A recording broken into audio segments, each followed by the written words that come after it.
Hello friends, good morning. গ্রিনির টুকিটাকি আরও একটি নতুন ব্লগে তোমাদের সবাইকে ওয়েলকাম। আশা করছি তোমরা সবাই ভালো আছো। তো আমি সকালের সমস্ত কাজকর্ম সেরে রান্নাঘরে চলে এসেছি রুটির তরকারিটা বসাবো বলে। পেঁপেটা তো গতকাল রাত্রিবেলায় কেটে রেখেছিলাম, তবে ভেবেছিলাম যে পেঁপের তরকারি করব। আলু দিয়ে পেঁপে দিয়ে যে তরকারিটা হয় সেটা। তা পেঁপেটা কাটতে যেয়ে তো দেখলাম যে পেঁপেটা একটু নরম নরম হয়ে গেছে মধ্যিখানটা, তো সেই জন্য পুরোটা পেঁপেই দিয়ে দিলাম। ভেবেছিলাম অর্ধেকটা ভাতে দেবো, কিন্তু ভাতে না এই নরম পেঁপে ভালো লাগে না, বেশ সুন্দর ডাসা পেঁপে না হলে।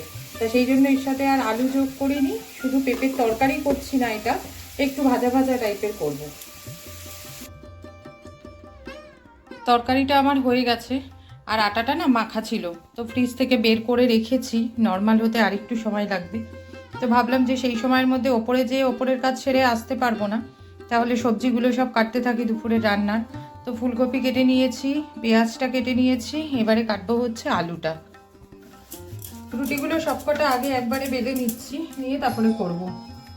আর ওই আটার কৌটোটা না ধোয়ার জন্য বের করে দিয়েছি, আটার কৌটোটা নোংরা হয়েছে, সেই জন্য আটাটা প্লাস্টিকেই রেখেছি। কৌটোটা ধুয়ে শুকাবে, তারপরে আটাটা ঢালতে হবে। রুটিটা করে রেখে ছাদে এসে এই গাছগুলোতে আগে জল দিলাম। আগামীকালকে আবার দাদা আসবে বলে গেছে, এই গাছগুলোতে খাবার দেবে। তো এই একটা গাধা দেখছি একদম পুরো ঝিমিয়ে পড়েছে, আর বাদবাকি সবগুলোই খুব সুন্দর হয়েছে। এই গাধাটা বাঁচবে কিনা ঠিক বুঝতে পারছি না। আর পিটুনিয়াগুলোতেও একটু হালকা হালকা জল দিলাম। দাদা বলে গেছে যে একদম গোড়া বেশ টেনে টেনে যাবে, তারপরে বৌদি জল দেবেন, কারণ ভেজা থাকতে থাকতে জল দেবেন না। আর ছাদের গাছে আজকে মাত্র এই একটাই অরেঞ্জ কালারের জবা ফুল ফুটেছে। ওপর থেকে নেমে এসে হাঁসের ডিমটা সেদ্ধ করতে বসালাম। আজকে রান্না করব হাঁসের ডিম। আর হাঁসের ডিমের গায়ে তো প্রচণ্ড নোংরা থাকে, ওটা পরিষ্কার করতে না আমার ভীষণ ঘেন্না লাগে।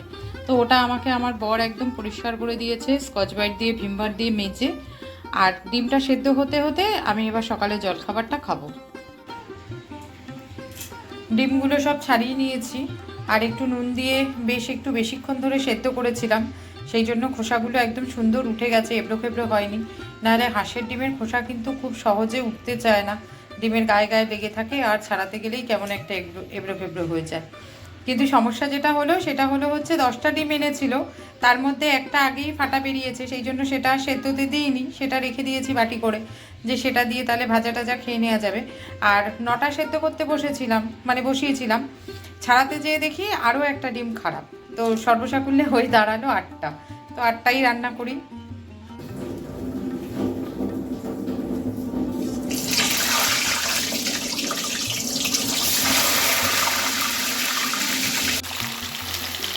ডিমটা ভাজা করে তুলে দিয়ে ফুলকপিগুলো সব ভাজা করতে বসিয়ে দিয়েছি। পেঁয়াজ টমেটোটা ভেজে নিয়ে আদা রসুন বাটাটা দিয়ে কষিয়ে নিয়েছি, আর এবারে নুন হলুদ গুঁড়ো আর লঙ্কার গুঁড়োটা দিয়ে দেবো। এই হাঁসের ডিমটা কিন্তু শীতকালে আমাদের বাড়িতে অনেক দিনই হয়, আর আমরা সবাই যেহেতু হাঁসের ডিমটা খেতে পছন্দ করি। আর আজকে শুধু হাঁসের ডিমটাই করছি আলু ফুলকপি দিয়ে। গতকালকের একটু ডাল আছে, ডালের সাথে দুপুরবেলা একটু পাঁপড় ভাজা করে নিলে হয়ে যাবে। আজকে যেহেতু বৃহস্পতিবার, সেই জন্য রান্নার আর খুব বেশি ঝামেলা করছি না, কারণ ওই খুব বেশি বেলা হয়ে গেলে না স্নান করে এই শীতের মধ্যে অনেকক্ষণ বসে পুজো করতে তখন আর ভালো লাগে না। আর বৃহস্পতিবারের পুজোটা করতে তো অন্য দিনের তুলনায় অনেকটাই বেশি সময় লাগে। এটা ফুটে উঠেছে, আর ডিম আর ফুলকপিগুলো একসাথেই দিয়ে দিচ্ছি। ফুলকপিটা যেহেতু একটু বড় বড় করেই কেটেছি, সেই জন্য সেদ্ধ হতে একটু টাইম লাগবে।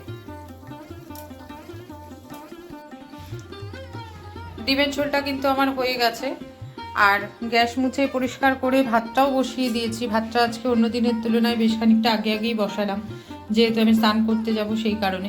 মা স্নান করতে গেছে, মা স্নান করে বেরোলে আমি স্নানে ঢুকবো।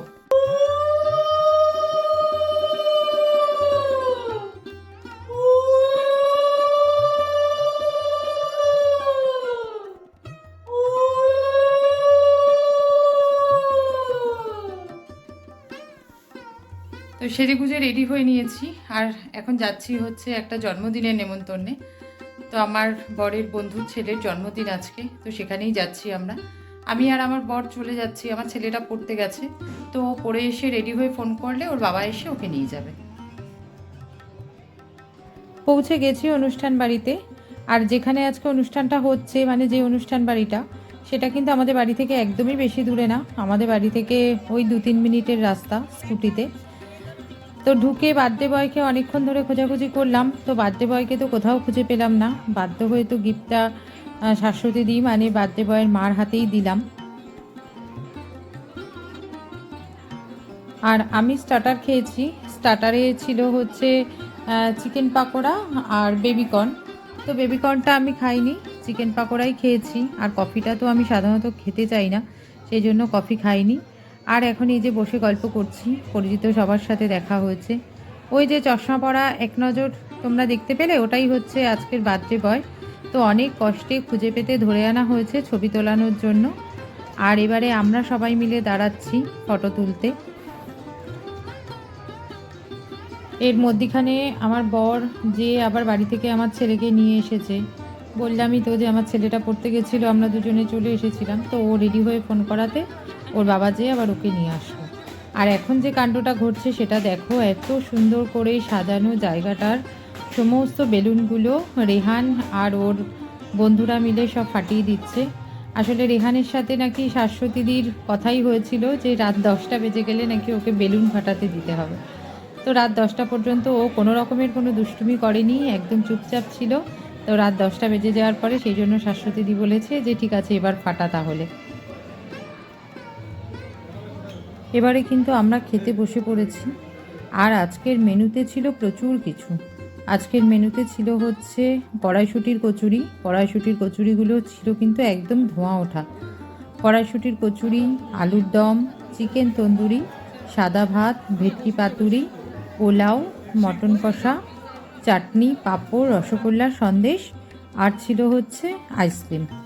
তবে চাটনি পাঁপড়ের পর থেকে রসগোল্লা, সন্দেশ, আইসক্রিম এই সমস্ত কোনো কিছুই যেহেতু আমি খাই না, সেই জন্য আমার মেনু কিন্তু চাটনি পাঁপড়েই শেষ হয়।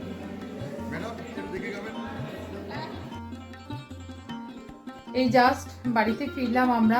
আমাকে পৌঁছে দিয়ে আমার বর আবার গেল আমার ছেলেকে আনতে। যেহেতু আমরা স্কুটি করে গেছিলাম, ওই জন্য একবারে দুজন তো স্কুটিতে হবে না। তো আমি বললাম আমাকে আগে দিয়ে এসো, তারপর ছেলেকে নিয়ে যাও। তো ছেলেটাকে আনতে গেল। তো রাত্রির কিন্তু বেশ অনেকটাই হয়ে গেছে, রাত্রির 12টা বেজে গেছে। আগামীকাল আবার ছেলেটার স্কুল আছে। তো আমার আজকের ব্লগটা আমি এখানেই শেষ করছি। আমার আজকের ব্লগটা যদি তোমাদের ভালো লেগে থাকে তো একটা লাইক করে দিও। আর কমেন্ট করে অবশ্যই জানিও আমার ব্লগগুলো তোমাদের দেখতে কেমন লাগছে। যদি ভালো লেগে থাকে তো আমার চ্যানেলটা সাবস্ক্রাইব করে নেওয়ার অনুরোধ রইল তোমাদের কাছে। আজকের মতন টাটা, গুড নাইট। তোমাদের সাথে দেখা হবে আবার আরেকটা কোনো নতুন ব্লগ।